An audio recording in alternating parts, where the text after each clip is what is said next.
গুরুদেব রবীন্দ্রনাথের একটি হাস্যরসাত্মক গল্প বলি আপনাদের। বিভিন্ন জায়গা থেকেই গুরুদেব রবীন্দ্রনাথকে ডেকে পাঠানো হতো, মানে নিমন্ত্রণ করা হতো গান শুনবার জন্য কি কবিতা শোনার জন্য। ওই রকম একটা আসরে গুরুদেবের নিমন্ত্রণ হলো, তিনি গেলেন। সেখানে গোপেশ্বর বন্দ্যোপাধ্যায় বলে এক ভদ্রলোক গান শোনাতে শুরু করলেন। একের পর এক গান গাইছেন, সবাই শুনছে, গুরুদেবও শুনছেন, কিছু করার নেই।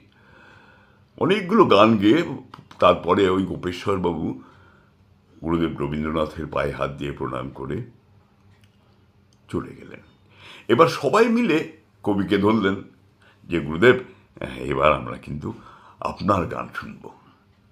তো রবীন্দ্রনাথ বললেন যে, বুঝলাম তো, এতক্ষণ তোমরা গোপেশ্বরের গান শুনলে, এবারে আমার দাড়িশ্বরের গান শুনতে হবে, তাই তো? হ্যাঁ।